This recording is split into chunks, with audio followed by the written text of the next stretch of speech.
My guest this week is Dan Reddish of Dan Reddish Consulting, and we are talking about the New Age Advisor Program.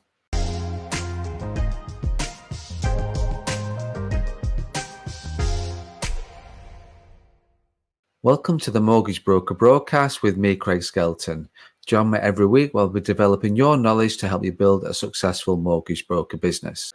So my guest this week is Dan Reddish Consulting, and I'm really excited to hear about the New Age Advisor Program. I've heard a lot about the program. I know people that are on part of the program. I know people who are looking to become part of the program, and I'm just really excited to hear firsthand from the creator and one of the creators of the program, and just to hear firsthand from them about the program. What is it that happens on the program, and just get into detail a lot about the New Age Advisor Program. So without further ado, let's get Dan into the room. So welcome to the podcast, Dan. How are you? Very well, thank you very much, Craig. Yeah, excited to do this. It's been in the makings for a couple of weeks now, isn't it? So yeah, excited to do it, mate. It has.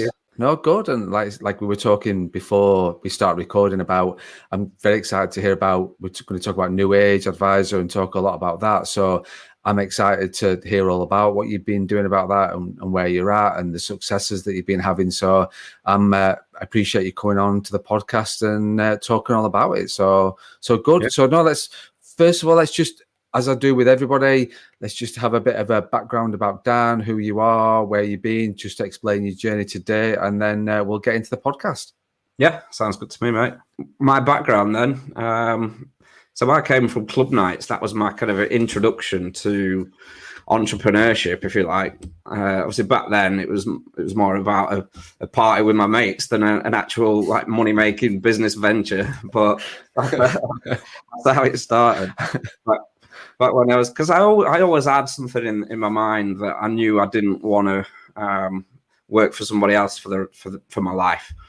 Right. From the age, and then that was, like I say, as soon as I finished school, I was always working part time as well, but I was kind of doing these club nights, like in my spare time, because I used to work for BT. I was usually work part time for BT, but then, like I say, the rest of the day I'd be out, like sticking posters up, and like at night running around with a hood over my head trying to dodge the cops. Like, you know, you used to see these massive posters, like we used to have a bucket of paste and a paintbrush, because obviously it wasn't legal to paint big posters on people's walls, but that was the best way to do it back then, because obviously then we didn't really have what we've got now in terms of the internet. But obviously then the internet came in. Well, the internet was there, but this was like early 2000s, so it was very much in its infancy. And then kind of social media sites started to come up. I don't know if you can remember stuff like MySpace. I think that was one of the first. I am old enough to remember that. I'm not looking, Dan, but I am old enough to remember MySpace and all that. That's what you do look at, right? You do. But yeah, so that was the first, and then obviously Facebook came in 2004, and posters, putting flyers out and stuff. I could just kind of sit on a laptop and do it on my backside rather than running around. So you could set up an event page on Facebook, and everyone could invite their friends. I'd invite all my friends. So yeah, it just made life a lot easier to do that. And then I got really kind of into that side of it because it made my life easier. So I learned a lot about how to promote. Like I say, it was completely different to what I do now back then, but it was like a stepping stone to what I do now. And I kind of learned how to design like club event posters and things on Photoshop. I got a cracked copy of Photoshop and kind of learned that, taught myself how to design club night events, event posters. And then because I've got some good connections, this went on. I did this for about 10, 15 years. And through that time, excuse me, I obviously made some decent connections in that kind of hospitality area. And then a lot of them started to come to me to do kind of graphic design work for them, to design their posters and flyers. And then later, when social media became a lot more kind of in the forefront of and more bigger in people's lives, people came to me to kind of manage their Facebook pages, which meant me kind of producing content and posting on it kind of every day. So that's how it started. And then just within the past kind of 5 years or so, I've always had a mortgage broker client, a guy in Doncaster. So he kind of introduced me to a few other of his people, his associates, and then I kind of built up a good client base in financial services. This was just kind of posting on Facebook, but I had a lot in hospitality as well from my background, a lot of kind of restaurants and clubs and things. But obviously, then COVID hit, and that was pretty much 50% of my revenue just went down the toilet pretty much overnight, because obviously bars and restaurants had to close, didn't they? Mm-hmm. So that was the point where I thought to myself, like, what I'm going to do, I can either just continue just plodding along, or I can really kind of just go deep into financial services and kind of offer something new really to them, something that's going to be of value to them, which is where we are now with the new age advisor stuff, which kind of is something that I started in lockdown, really, at the start of lockdown. But yeah, that's pretty much quite a few people. Sorry, yeah, there seems to be quite a few people being like, clearly you're very creative. Clearly you sort of, in terms of, you talk about your stepping stones, you can sort of understand it is a natural progression of where you've come from to where you are today. So it sounds very, like you say, it is a stepping stone, like you said, but it's just a natural progression from where you started out with the paintbrush and the posters, it like paintbrush in one hand, poster in the other, and just but then to really embracing social media like you did with Facebook, and then just sort of seeing how that's grown from doing that, and looking back, it's a really interesting story. It's a really interesting journey to hear on, but it makes sense on how you've done it. It's a natural thing to sort of see how that's moved forward and where you are today. So when you look at, in terms of when you look at where you were at the start of lockdown and thinking, how did you feel at that time? Where was your head at with regards to, I've lost most of my income, or a lot of my income stream with regards to the pubs, restaurants and the hospitality? What was going through your mind at that point? Yeah, a lot. I think I felt a bit lost, really, like probably half the nation did. I think it was either you were even lucky in the fact that you were in one of these industries that are going to kind of excel because of lockdown, like obviously a lot have, or the other side of, obviously, hospitality is the worst hit probably out of all the industries. So yeah, obviously I'm lucky in a sense that I wasn't a bar owner, I wasn't a restaurant owner. They're the people that were really lost. I still had at least some other kind of direction that I could go in, but yeah, I still felt an impact of it, and I knew I had to do something different to kind of get out of that mind frame, that situation, which I think is where mindset comes in. And I think that's something I've always kind of been interested in, and had a good kind of positive outlook on things. And I think that's half of being an entrepreneur, isn't it? You've got to react to these things, and you've got to look at it in the right mindset, rather than kind of just bury your head in the sand and think, oh God, I'm screwed. What am I going to do? You need to think, what am I going to do? I can do this. I can do this. So you've got to kind of think of it in the right mindset, which I think I did. So thankfully, yeah, it worked out in the end. Well, I think the word you used, it did clearly, like the success you're having with New Age, and we'll talk about more about that. But I think the word you used there was lost, and I think there's a lot of people are in that situation a lot of the time, and because you find, I talk to mortgage brokers who are employed and I feel a bit lost. I talk to mortgage brokers that are working in a banking world that feel a bit lost and looking for something else. So people will always find themselves lost at some stage in their life and in their career. So, and it's like you say, it's how you deal with that, and that's you sort of saw that as an opportunity and a creative side of it. That's what you saw it as.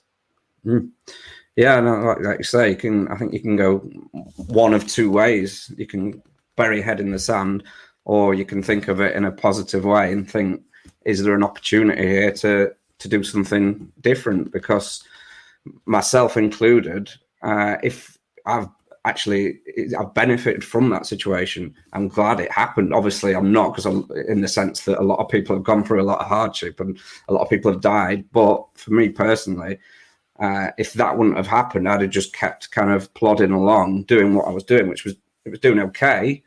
But this kind of change, this shift, has kind of pushed me into doing something that I always had it in the back of my mind that I wanted to do it, but that made me kind of push forward with it, and it made me do it then because I didn't really have a choice. So yeah, no, it has kind of, I'm like I say, in a weird way, I'm glad it happened because it has kind of pushed me to get where I needed to be. I think there's no shame in sort of what you're saying. I know people, like I'm the same, as like, you're apprehensive sometimes talking to people when people sort of say, what do you do and how have you coped with COVID and are you busy?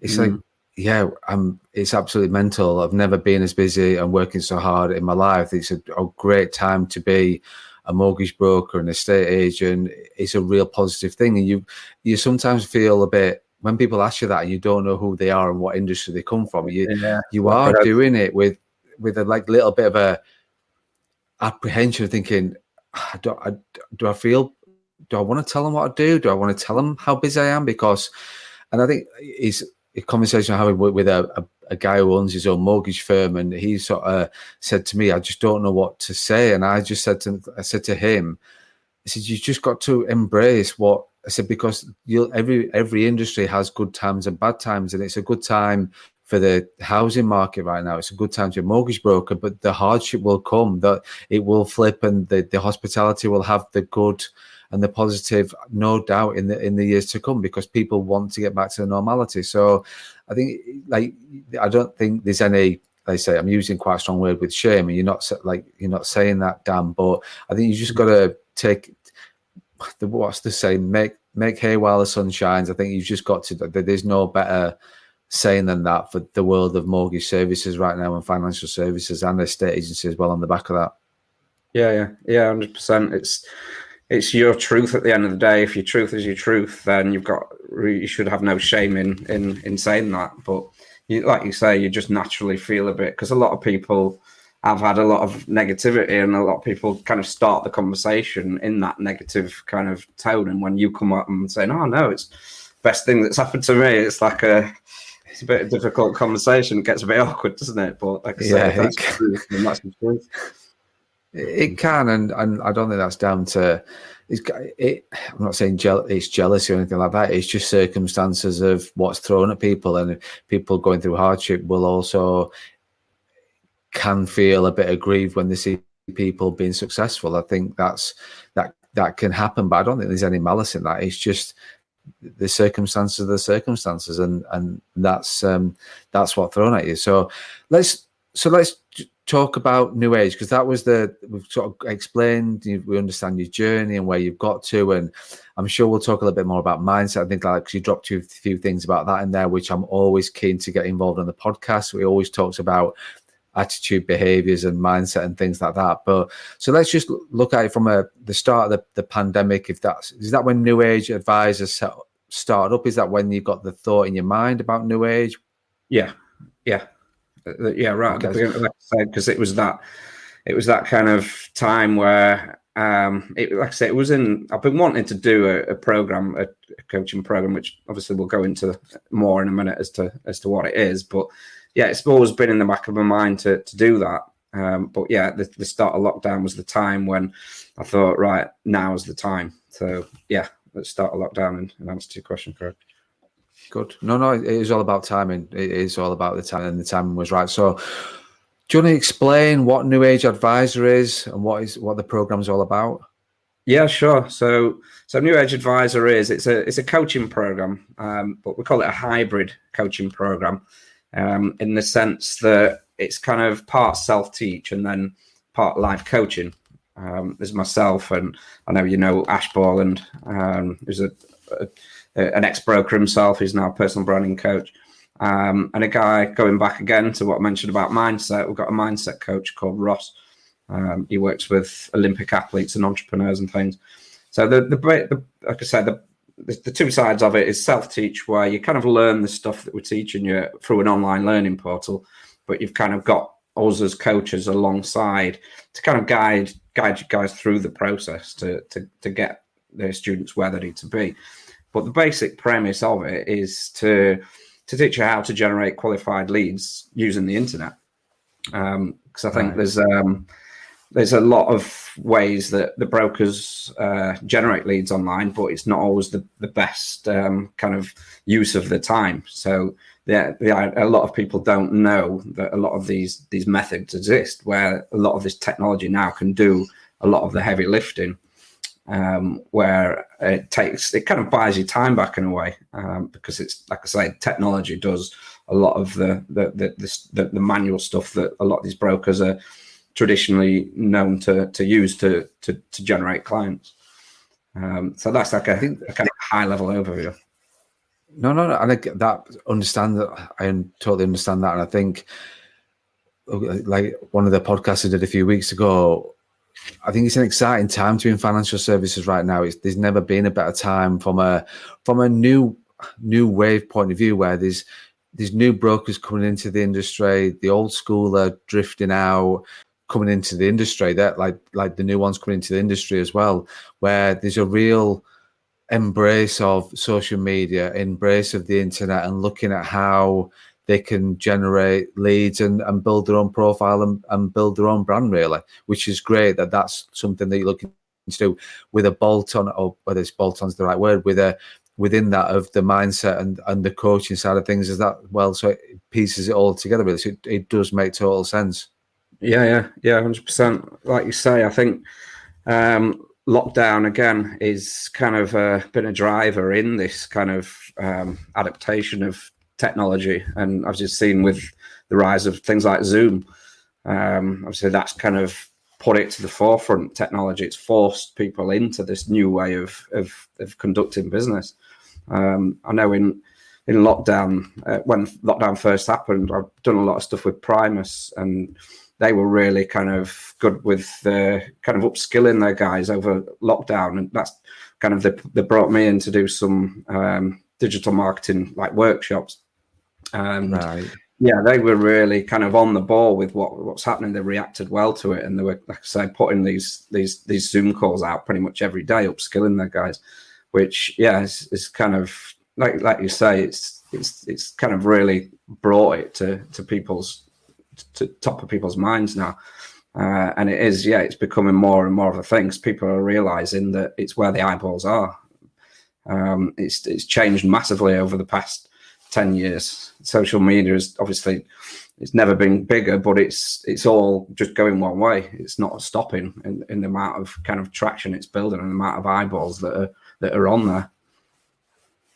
No, definitely. And I think that's great that it's just testament to you in terms of you being asked by a high profile network like Primus just to go and talk about digital marketing, and they must have thought a lot about you, and you made a lot of sense about what you were talking about, to be able to have that stage at that real key time for a lot of brokers, where a lot of brokers, I know what mine was like back in March, April last year, thinking when the pandemic hit, thinking, well, how am I going to keep my business afloat? Well, I have a business. What do I do now, kind of thing? And you sort of, it was how quickly people reacted and responded to saw them coming out of the other side with the right mindset and the right frame of mind.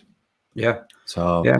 Brilliant. So you sort of said before a little bit about it's something that was in your mind in the past. So what was it? Why did you create the New Age Advisor? So, like I say, it has always been in the back of my mind to do it. And originally, I was just going to kind of do it as a digital marketing program just for kind of anyone and everyone. But I've learned over over the time of doing it, you need to be more specific, and you really need to drill down with your offering and offer it to a specific kind of niche, which is obviously, like I say, I've always had a few mortgage brokers as my clients. And like I say, I've had intros into Primus, and that's given me a lot of research really into the problems and the pain points and the desires of this industry of financial services. And through doing that and through talking to people and things, I've kind of molded this offering on that. Because I think you can, with anything, products or services, you can just kind of guess at what people want and hope that it works, or you can actually do it the scientific way and actually do research and find out what they want and then structure it on what they want, rather than you guessing, because you can guess and you can get it wrong and you've wasted a load of time and a load of money. So yeah, I've kind of like I say, I've done a lot of research into this niche, into financial services, and the two main things that come out is that there's no real kind of predictable, reliable way to generate qualified appointments on demand. I think from the research that I've done and through speaking to people on the phone, doing these strategy calls that I do with financial services, the people are doing a lot, like I said before, and it's not the most cost-effective or time-effective ways to generate leads. I think a lot of people are buying in these leads and they're wasting a lot of time ringing through them, and a lot of them are a load of junk, basically, and a lot of them are getting rang by 3 different advisors or 3 different firms, and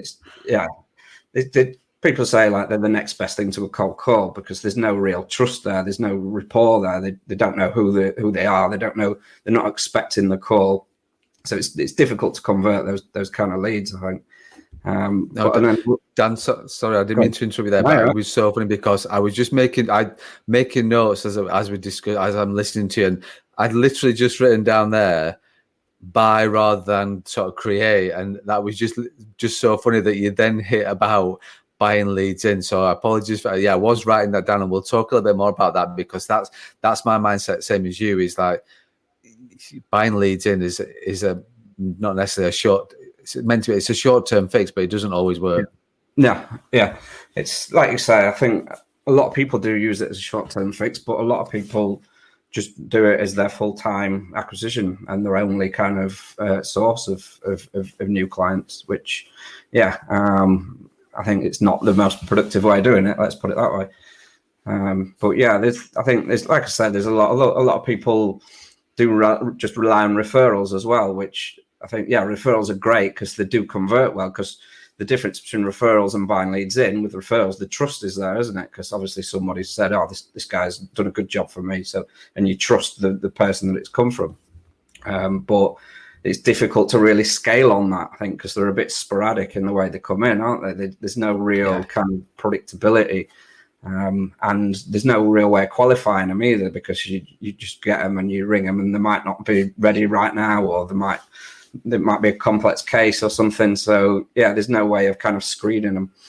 And then there's other people that do a lot of networking events. Again, I think different things work for different people. But for me, I don't know if you've ever done, Craig. I've done them, but you just kind of put in front of a group of people, and they're not necessarily the right people for you. And you spend, a lot of people are doing spending like 6 hours a week on these things, and they're getting maybe a lead or two. And I don't think it's the most productive way of spending, because at the end of the day, your time is the most valuable asset, isn't it? And it's obviously, it costs money, but it's the time as well that people are spending on these things. But that's the whole kind of premise behind what we do, to kind of bring people up to speed with what's available, to kind of buy that time back and deal with your acquisition in a more productive way, that kind of just rather than doing all this time wasting stuff, it kind of, you just prioritize the one kind of channel that's a proven strategy that we know that works, and we kind of show you how to execute on that and provide ongoing support. It is interesting to hear you say about these various people do various things like your referrals, and you're right with your point about that is limited in terms of it. You asked me a question about networking. no, I'm not a networking event kind of person. It's not something we get invited to quite a few, and I leave it like the advisors that I talk to and the brokers I talk to, like you say, it's up to them if that's what they want to do and how they want to make it work. But it's never worked for me. There are a few people I know that has, but not in necessarily the mortgage broker world or the financial advice world, but from a different industry and a different background. It's worked for them, but yeah, networking's not. I'm not one to stand in front of a group of people and listening to other people doing their pitch and then you doing your pitch kind of thing. It's not for me. And I'm an early morning person as well, so I have no problem getting up early in the morning, which these networking events tend to be very early in the morning, and I have no problem with that.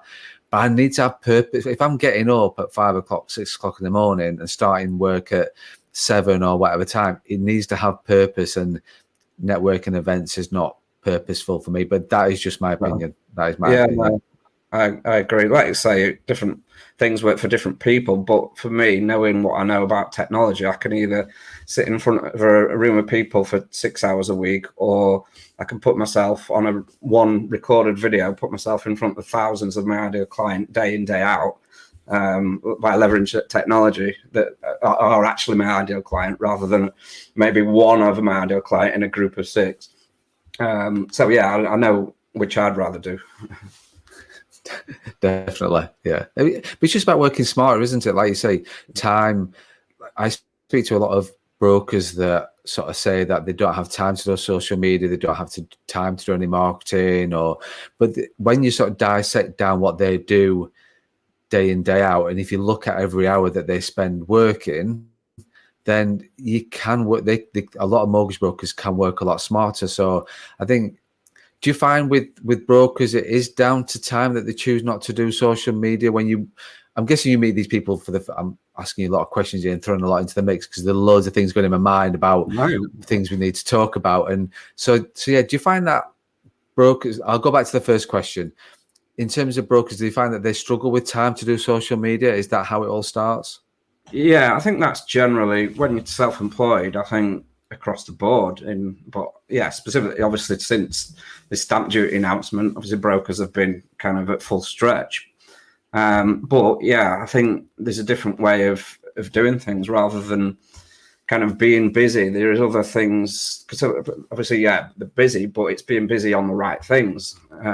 We did in the program, because we do like live Zoom calls once a week where we take it in rotation to kind of teach something new between the 3 coaches. And I did one on productivity. And yeah, I think it's just about prioritizing the things that really move the needle in your business rather than spending time on the kind of menial stuff that's not really pushing you forward, that can be outsourced, or you can get an admin to do it, or even like in this training, we did stuff at home, like getting a cleaner for 20 quid an hour, rather than spending that hour. Because we do an exercise where you work out how much you're worth per hour, how much your kind of hourly worth is. And then, if it's kind of more than 20 quid, there's no point if your hourly rate is like 300 quid an hour, what's the point on doing that when you can employ someone for 20 quid? So yeah, I think like you say, it's just about kind of thinking smarter about things rather than everyone feels kind of good when they're busy. They feel like they're productive, but there's a difference between being busy and being productive, I think. Then definitely, no, you're absolutely right. It is. It's about being, and if you're looking at, like you say, you're sort of looking at the hourly rate and working that out. When people are sort of spending time, wasting time, they know that that's an hour, £300 they've just wasted, and it's gone out the door because they're just wasting time doing something else that wasn't being productive within their business. So it is good to hear like that sort of thing, that's something that you do. Is it the new age advisor? Is it mortgage advisors is it geared at? Is it financial advisors? Is it like equity release or commercial? Is there any sort of type of advisor that it's aimed at? So it's financial services. All the strategies that we teach can be applied to, like I say, any financial services. To be honest, the bulk of the guys that we've got on there, like I said, we're doing this. We launched it in December. We've got about I think 19, 20 now, and the Right. bulk of them are mortgage and protection. But we've got a couple of St James's Place guys in there, financial planners, a couple of will writers, and a couple of guys that just solely do protection. But yeah, the bulk of the students we've got at the moment are both mortgage and protection. Right. Okay. And is this sort of like a process that you go through with them first of all? Is like a screen, like a meeting first of all? I wake up today thinking, right, I'm a mortgage advisor, mortgage broker. I'm interested in what Dan's saying. I want to know more about the program. What does the process look like for somebody that's looking to be involved in this? Yeah, so I like to get on the phone with everybody that we kind of enroll. If they're interested, we'll arrange a call because it's not for everybody. So we kind of just dig a bit deeper into their business to find out if it's going to be a fit for them. Because then I like to speak to people to feel that they've got the commitment to actually put this stuff into action that we're teaching. Because if they're not committed to doing that, then it's just going to be a waste of time and a waste of money for them. And it doesn't look good on us either because we're not getting them results. But it's not obviously from us, it's just that they're not showing the commitment. So it's not kind of something that is just kind of a silver bullet that we can just give you and then that's it, everything's sorted. All you get is a constant stream of qualified leads. People have got to be committed to actually putting it into action and doing the work. And yeah, like I say, I just won't work with people who are not prepared to do that because it's no good for anybody. My priority is to get people results because at the end of the day, that's the thing that's going to sell it for me. If people are getting results, then that's going to get other people interested. And obviously, I'm in a position where I can help people. I want to help as many people as I can, and that's going to kind of expedite that process by me getting people results. But yeah, in answer to your question, we always, like I say, go through a phone call where we'll kind of, like I say, just to establish that and just to make sure that it fits into their business model. Is it like a Dragon's Den moment? Because I'm just picturing now you, Ash, and Ross sat there on a Zoom call, and I'm literally gonna go, right, wow, this is quite intimidating. Give me Theo Pasita and whatever all day long and Peter Jones rather than exactly. So rather than sat looking at you three back and going, right, and you sort of scrutiny my numbers and stuff like that. So yeah, that's the picture that was sort of coming through my mind. I'm sure it's not as bad as that, Dan. I'm sure it's not as bad as that. No, it's not. It's just a conversation really where, like I say, it's not any kind of sales pitch on either way. We're just kind of there to kind of, like I say, we'll always, if we can't help you, we'll always point you in the right direction to somebody that can. And we'll always try to give you some value really on these calls as well, because we'll, like I say, dig into the business to find out what you're doing, where you want to be with things, what you've done in the past. And then, yeah, we'll give you some tips and things to help you along the way. And then if it's something that we can help you along the way, then we'll obviously explain exactly what we do. And if not, like I say, no hard feelings. We'll go our separate ways. And like I say, if there's somebody else that we know that can fulfill what you need, we'll kind of put you forward to them. Right. Okay. I think it is interesting to hear you talk about commitment, because I think that's something that can always be forgotten sometimes, because mortgage brokers, mortgage advisors will think, oh, I need to get onto social media. I need to crack this social media. I need to do it. But they just start out doing it, and they're not really doing it for the long-term plan and the long-term gain. And they're not having that. I talk a lot about patience with regards to social media. Like everything you do within anything like this, you have to be patient in terms of, you're not going to go, right, there's a Facebook ad, and you might, obviously you're going to tell me different this, but I think it's a long-term plan that you got. It's a long-term strategy regardless. And I think a lot of brokers and advisors that I talk to don't understand that you need a bit of patience around. You need the content, you need the clarity, you need the consistency. Yeah. And if you've got those things, then it will come. It will, I run a business, CS Mortgage Solutions. We started 4 years ago. Were we first page on Google day one? No way. But did we start doing Google ads and things like that from day one? Pretty much so. We were very quickly into it. I'd say probably at least 6 months into it, we started to do that. And now we are on first page Google in most of the locations. well, in fact, all of them now, we're on first page Google. So but that's taken 3 years. So do you find that, and I'm committed to that as a business. I understand I have got patience and stuff like that. Do you find that the advisors struggle with commitment and patience, or are they okay with that? Yeah, no, I think it's a bit of both. I think obviously, the commitment side of it has got to be there, but I think it's an educational side as well. Obviously, you've done this stuff, so you know because you've done it. But a lot of these guys are just starting out, so they're not seeing the results straight away. But they don't know any different. They've not been educated to say like the fact that you've just laid out there that it does need that commitment and it needs testing, it needs time.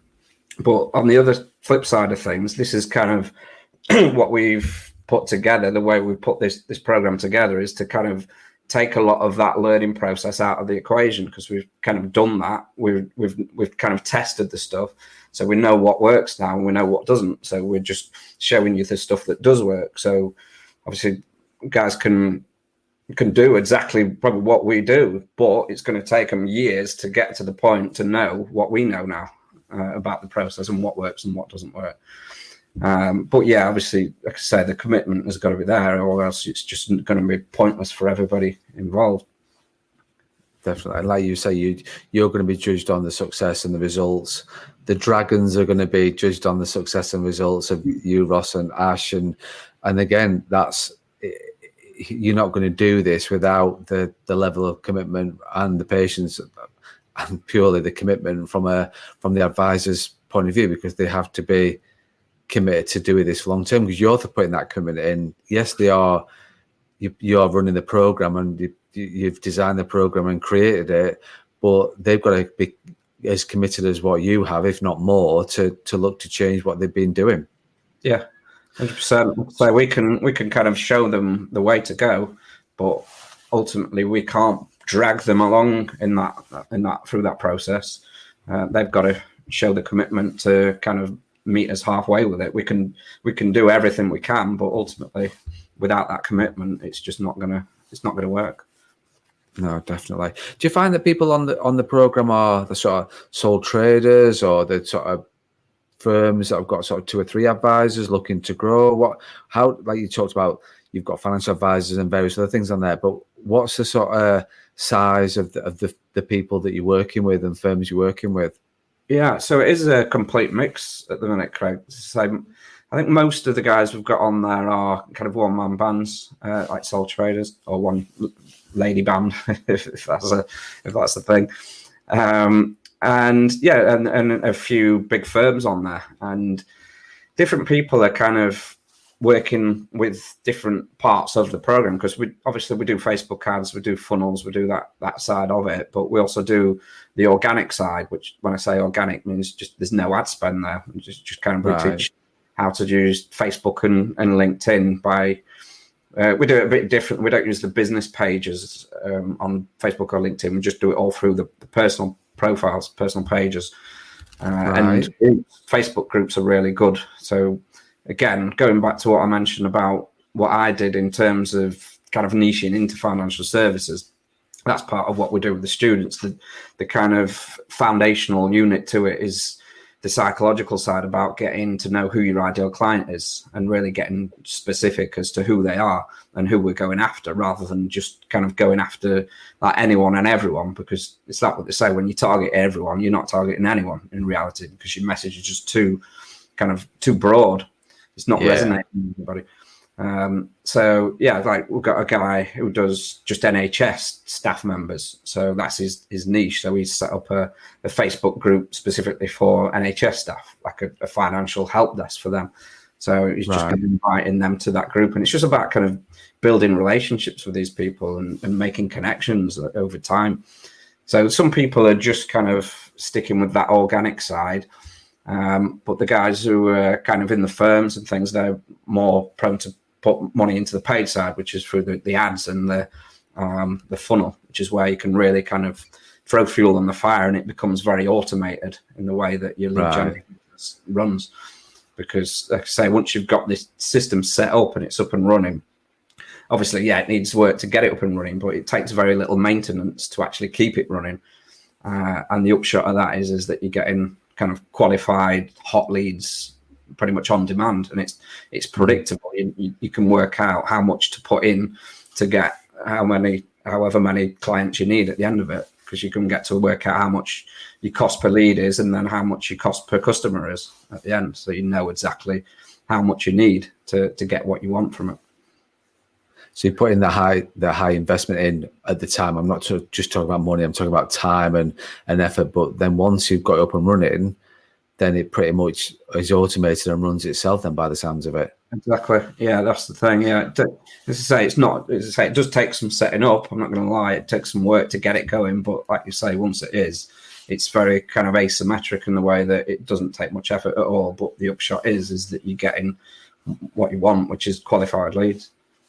Yeah, definitely. So just so I understand, because you talk about being a program, is it a program run for a specific number of weeks or time, or is it just in terms of the need of the attendee or the need of your clients? Yeah, so we give access to it for lifetime. So once you're in on it, you kind of get access to it for as long as you need. There's different people who will kind of go through it at different speeds, but like I said, there's no real rush to it. But is what I would say, the quicker people go through it, the quicker they get the results. But yeah, no, they get access to the stuff for life, and it's evergreen. We call it an evergreen program, and the fact that it's always kind of in these Zoom meetings that we do once a week, we're always upskilling you within these Zoom meetings once a week. But the actual course content is always updated as well, because half the battle with digital marketing is stuff changes like pretty much daily. as you know by that smile.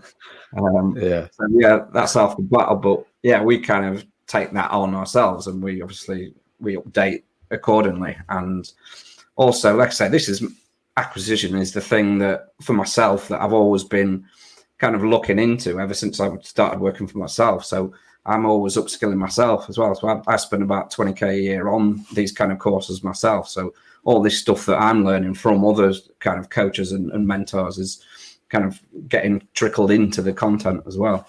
So it's like what you'd see today in a year's time, it'll be maybe not completely different, but it'll have a lot more value in it than what's in there today.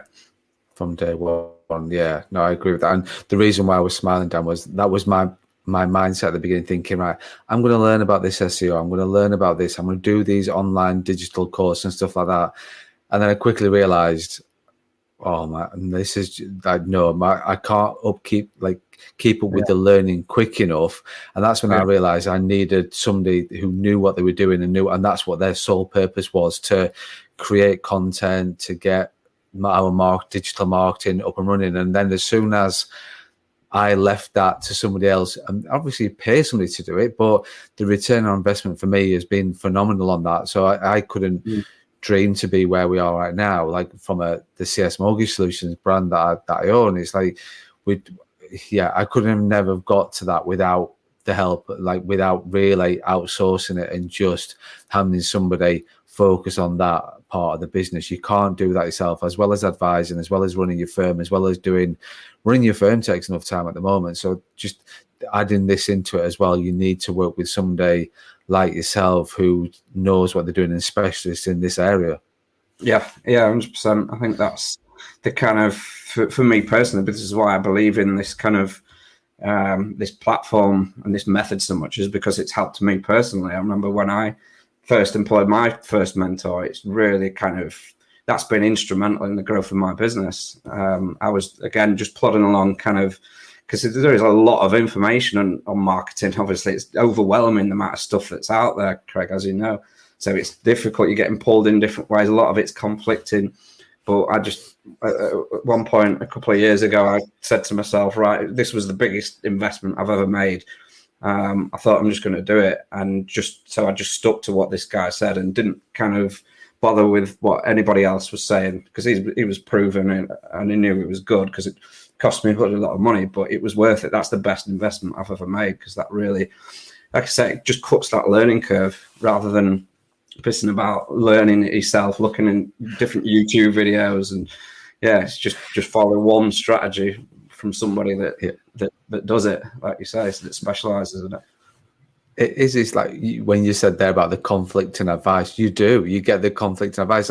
I liken it a while ago too. It's like you go to IKEA, you buy a bookshelf, and you open up the box, and it's literally got step 1, step 2, step 3. If marketing was like that, it'd be an absolute dream. But it's sort of, this is step 1. Well, actually, you could have this as step 1, and this over here is this new shiny step 1. So you could look at this as well. And then by the time you got to step 10, it's like, well, you shouldn't have done that in step 1. You should have done, and you're thinking, oh my god, like, and I'm a very process driven person. I want that. Step 1, do this. Step 2, do that. Step 3, and that's whereas. So I'm not good at that creative side of things and adapting to that side of things where it's like, well, this is how we do something, like this is step 1, step 2. So process driven for me, marketing just is a little bit of a mind-blowing experience of, and that's when I realized that no way, I've got no desire to do this and upkeep my knowledge on this when somebody wants to do this as a full-time specialist part of an employed or self-employed or business that wants to be. And that's where I think that's the problem with the advisors is that the ones I talk to, they just don't know where to start. It's like, well, there isn't a step 1. It's like, well, do it. So I think reaching out to yourself and going through this program does give them that sort of little bit more process, because mortgage advisors are process driven. We have a process that follows and works. And so then if you can then adapt that into the marketing world, what a great way. And it just makes it easier. There's less friction. So I'm more likely to do it because there's less friction to it. And I'm more likely to be committed to it and stick to that commitment. Yeah, 100%. Like you say, I think part of what we do, obviously, is not, teaching how to generate leads is one side of it. But like I say, we do the mindset stuff as well. And it's, like you said, it's about kind of prioritizing the things that really do move the needle. And for me, acquisition is, if you've not got anything coming in, then you've not got a business at the end of the day. So I think it's just about either prioritizing the things that really do move the needle, like acquisition, or like I know you spoke to Mark the other week about his kind of apprenticeship program. There's that option as well now, isn't there, of getting, if you are, people can get an apprentice and kind of train them up on this kind of stuff, and then you've got someone in house. Because I think there's problems to like outsourcing it to actually like marketing companies, because it kind of lacks you, I think. Because I've been there myself, where I've kind of been that marketing firm and done it for firms, and it's difficult to get really good results because you're lacking that personalized kind of element to it. It's difficult for a marketing company to get their true kind of ethos into the ads and things. So I think, if you do it in house, if you do it yourself, happy days. If you can't, and if you can get someone else in house, like I say, an apprentice for up to 100% covered to do it, then I think that's you're going to get a lot better conversions for the fact that I mentioned there's that kind of personal side to it that you can get across in the ads when it's you writing them, or you've got a good influence in writing the ads. Definitely. I think that the personality, they have to be about you as a person and what you're about, because that's what people buy into. The customers buy into you as a person. They don't buy the best rate. They don't buy this, or like, it's not about that. It's about you. It's like you talked about at the beginning about trust. It's sort of like, I'm a firm believer in that is all about that trust. So if people buy into you and they can see your personality side of things, that's great. From day one, they buy into you and they can feel that. So it's important that carries through with regards to your ads and your organic stuff as well. So like I say, I think it's why nobody resonates with just a faceless logo, do they? It's not nobody. There's no connection there. But when somebody sees you and they know, people like to see who they're doing business with. People. It's an old thing to say, but people do business with people, and it's very true. You can see that from these big personal brands like Richard Branson and Virgin. See how many Twitter followers each have got. Richard Branson, I don't know how many he's got, but he's got a hell of a lot more than what Virgin has. And it just goes to show he's the head of that company, but people resonate with people, and they like to hear people's stories and see people's eyes. That's how people connect with people generally in the world, isn't it? But it's the same online. Definitely. Yeah, definitely. Dan, look, is there anything else we've missed or not talked about regarding sort of new age advisor? Because I'm just really conscious now that we have been chatting on here for such a long time, way over sort of like thing. I know that's great, because honestly, this is real good stuff in terms of the things we talk about. And I said to you, we would go off on a tangent. We were here to talk about new age advisor, but just as always, it's always guaranteed that I go off on a tangent and talk about something else, because it's just interesting stuff that people want to hear about.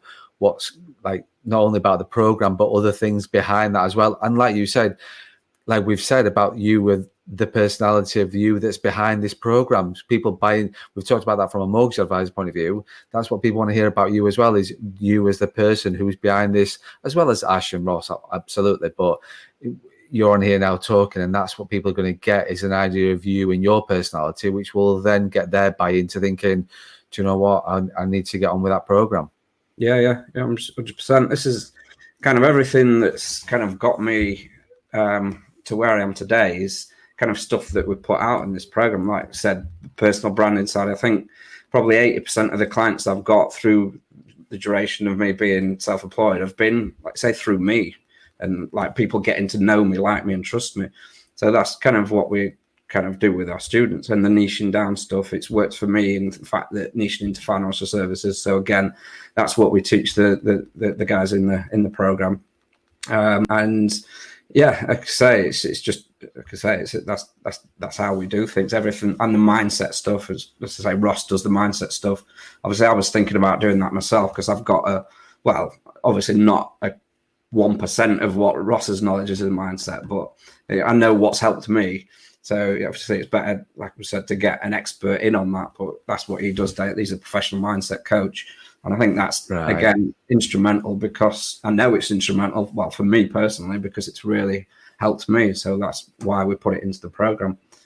But yeah. Well, the mindset is a big thing, and we're not going to talk about that today. And I think it would be great to get you back on the podcast and have more of a discussion around that, because I think that's something where we've both got an interest in that sort of the mindset and the attitude and behavior of a mortgage advisor. So it would be good to get you back on and just talk about that and look at that. But it is, because it is such a big part of being a mortgage advisor, because when you're self-employed or own a mortgage business, it's a lonely world. You've not got that person behind you, and you've not got a team around you within their office kind of thing. You've got teams and stuff like that, but you're not sat there looking over your shoulder, and there's not that pat on the back that you can talk about, where it's just, you just get on with it. You're not looking for the pats on the back. You're just looking to get on and to do well in terms of what you're doing. So fantastic. Dan, I'm saying now thinking, I want to be part of this program. I need to get on with the New Age Advisor. How do we look at contact you through LinkedIn? Is that best way? Facebook? What's the best way to get hold of you? Facebook, LinkedIn, it's just Dan Reddish. Yeah, either really. Fine. Okay, and I'll tag you in on the post as well, so people listening on the we'll get you tagged in on that as well, so they'll be able to contact you. And just to wrap up, Dan, thank you so much for your time. I really do appreciate your honest. You've given us a real honest journey. You've given us a real honest and open sort of discussion about New Age Advisor and given a real great honest opinion of yourself. So I really do appreciate that. No, I appreciate you giving me the opportunity to talk, mate. It's been a pleasure. Anytime. Good. Thank you very much. And like I said, no doubt we'll get you on back pretty soon to talk about other things. But thanks very much for being a great guest. No, you're welcome, mate. Thank you very much, Craig. Are you an experienced mortgage advisor who is looking to go alone and set up your own firm? Is owning your own brand and business important to you? Do you keep putting off the decision because you just don't know where to start? Let me explain the My Brand, My Way program. This is aimed at experienced advisors who are looking to go alone and set up your own brand and business. So what does the My Brand, My Way program offer? First of all, you still receive the rates you would as if you went direct to a network. These also improve as you grow. You pay a monthly fee, which includes the compliance, indemnity, CRM and all your licenses. You would still own your own brand, your own clients and your own business. You are still creating your own legacy. The difference is you get my help, support and coaching in not only setting up your business and brand, I will help you grow. If that is something of interest to you, please get in touch so we can arrange an informal discussion.